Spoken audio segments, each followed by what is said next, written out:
E aí, pessoal, tudo bem? Hoje nós vamos estudar mais um aspecto da língua inglesa, um aspecto que vai ajudar você a entender melhor os textos. É o reported speech, ou seja, o discurso indireto. Esse discurso indireto é a linguagem da fofoca, ou seja, você tem uma primeira pessoa que conta o fato, a segunda que ouve e depois uma terceira que vai ouvir dessa segunda história. Então você tem aí uma dinâmica envolvendo pelo menos 3 pessoas. Na maior parte das vezes, esta é a linguagem usada nos textos, porque nós sempre estamos lendo alguma coisa que foi dito por outra pessoa. O que você tem que lembrar, o que você tem que fixar? Você tem que fixar a estrutura verbal. Normalmente, aquilo que é presente passa para o passado. Então nós vamos estar sempre dando um passo para trás. Você sai do presente e vai para o passado, perfeito? E também vamos estar dando um passo para o lado. Aquilo que é primeira pessoa passa a ser terceira pessoa. Você vai comentar o que uma outra pessoa disse. Então, se o sujeito está aqui e disse, por exemplo, eu quero, você vai comentar, ele queria. Você vai dizer então em inglês, I want. Então aí você do lado diz, he wanted. Perfeito? É assim, mais ou menos, a grosso modo, que se forma o discurso indireto em inglês. Prestem atenção, então, nessa referência. Presente e passado. Isso é uma das coisas mais importantes para se prestar atenção no reported speech. Aquilo que está no discurso direto, aquilo que está lá na primeira frase, no presente, vai para o passado. Perfeito até aí? Bom, até aí foi só uma abstração, você está vendo a coisa só em termos de teoria. Mas nós precisamos observar como funciona nos textos, como as frases são transformadas dentro de um texto, ok? Vamos ver o primeiro exemplo? I am buying a gift for my children. I am buying a gift for my children. Estou comprando um presente para meus filhos. Estou comprando um presente para meus filhos. É o que uma amiga está dizendo à outra. Agora a próxima vai ouvir o comentário. Então ela diz, she said that she was buying a gift for her children. Olhem as transformações. Aquilo que era I virou she. E o verbo to be que estava no presente virou was, passado. Olha lá. She said, ela disse, that. Esse that é opcional. Eu posso utilizá-lo ou não. She said that she was buying. Então, aquilo que era I am buying, virou she was buying. Então, ela disse que estava comprando, que ia comprar o quê? A gift, um presente, for her children, para os filhos dela. Então, se alguém diz, I am buying a gift for my children, ao transformar no reported speech, você dá aquele passinho para o lado e diz, she said, ou he said, she was going to buy a gift for her children. Quais foram as mudanças? I am virou she was, ok? E o my children virou her children. Então, o que nós normalmente temos é isso, uma mudança de verbos, de tempo verbal, aquilo que era presente dá um passo lá para trás, e os pronomes, o que era primeira pessoa acaba virando terceira pessoa. Então, eu vou fazer isso. Ela disse que ela vai fazer aquilo, ou que ela ia fazer aquilo. Perfeito? É assim que funciona o reported speech, ou discurso indireto em inglês. Well, let's see one more example. Mais um exemplo. I've won a lottery jackpot. I've won a lottery jackpot. Eu ganhei um prêmio de loteria. Eu ganhei um prêmio de loteria. I've won é o present perfect. Ele não está nem no passado, nem no futuro, é o present perfect. I have won. Lembrem? Vocês se lembram? É aquela terceira forma do verbo. No reported speech fica, she told me she had won a lottery jackpot. Ela me disse que havia ganho, okay, que tinha ganho um prêmio de loteria. Então, o que aconteceu? O present perfect, I have won, se transformou em past perfect. She had one. Então a gente começa a estabelecer algumas regras. O presente vira passado. O present perfect vira past perfect. Ok até aí? So, let's see one more example. I entered university in 1998. I entered university in 1998. Eu entrei na faculdade em 1998. Eu entrei. Isso é simple past, é o passado simples dos verbos regulares, ed ali no final. I entered university in 1998. Quando esse fato é recontado, fica she said she had entered university in 1998. Ela disse que havia entrado, que tinha entrado na faculdade em 1998. O passado também é transformado em past perfect. Então é isso. Presente virou passado.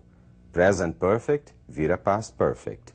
E o simple past também vira past perfect, ok? Então sempre um passo para trás, um passo para o lado. O passo para trás para você determinar qual o tempo que está sendo utilizado. O passo para o lado para você se ver de fora da ação e enxergar, ó, ele disse, ela disse, e assim por diante, ok? Let's see more examples. Keep alert, diz aí o sargento para um cabo. Fique alerta. Isso é um imperativo, é uma ordem. Keep alert. Bom, vamos observar como é que fica essa ordem no reported speech. He told us to keep alert. Ele nos disse para ficarmos alerta. He told us to keep alert. Ele nos disse para ficarmos alerta.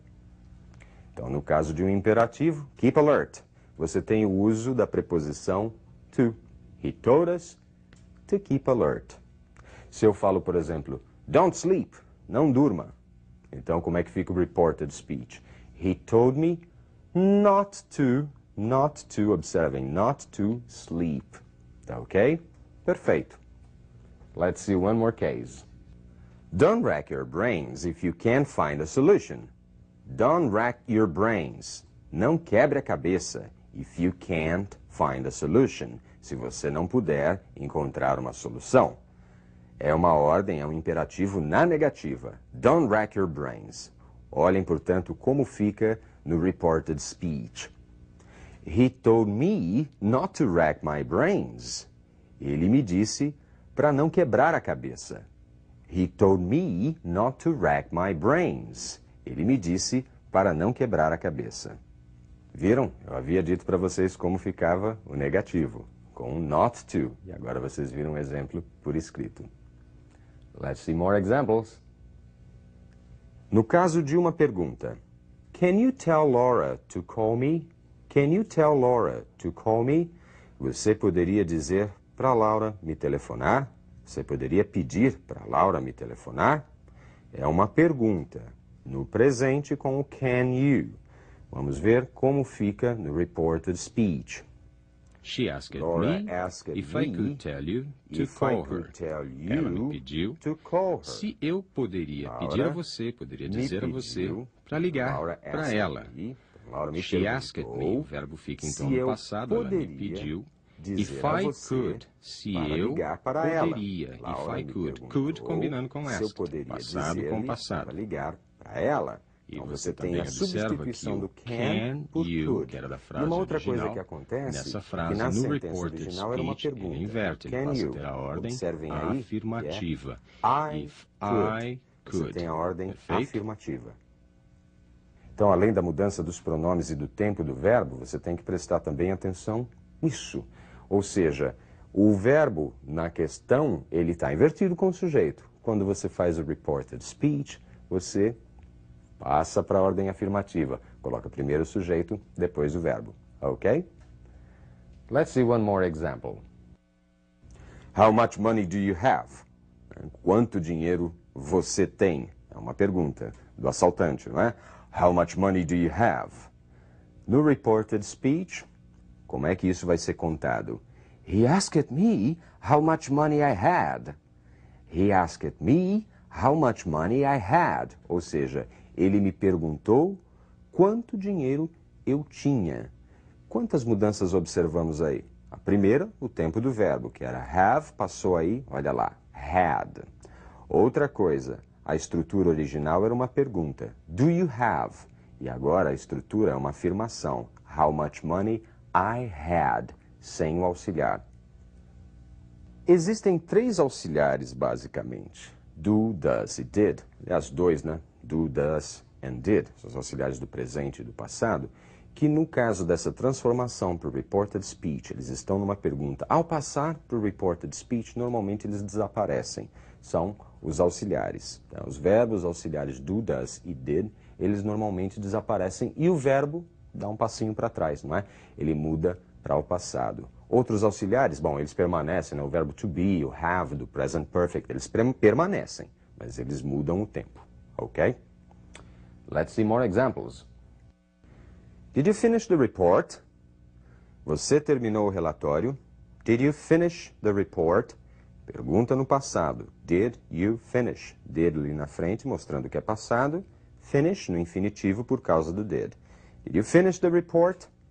Resposta, not yet, sir. Ainda não, senhor.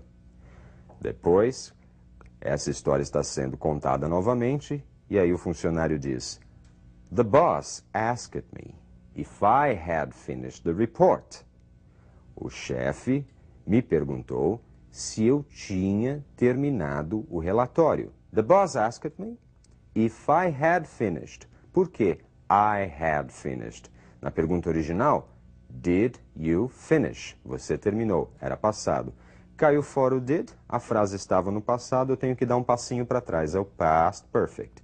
If I had finished. Se eu tinha terminado o relatório. Tudo bem até aí, gente? Então, o que vocês têm que fixar é a questão verbal. Ou seja, simple present, passinho para trás, simple past. Present perfect, passinho atrás, past perfect. Simple past, passinho atrás, past perfect também. Aquele do had mais o particípio passado. E outros casos. Will, would, can, could, e assim por diante. Present continuous, past continuous, e assim por diante, um passinho atrás. Depois, os pronomes. Aqueles que estão na primeira pessoa viram terceira pessoa. Primeira pessoa, I, we. Terceira pessoa, he, she, it, ou então they, e assim por diante. É essa mecânica do reported speech. Gravem e prestem muita atenção. E leiam, procurem identificar nos textos onde isso acontece. Nós vamos estar estudando alguns textos e vamos estar comentando. Por enquanto, study and keep alert. Bye bye.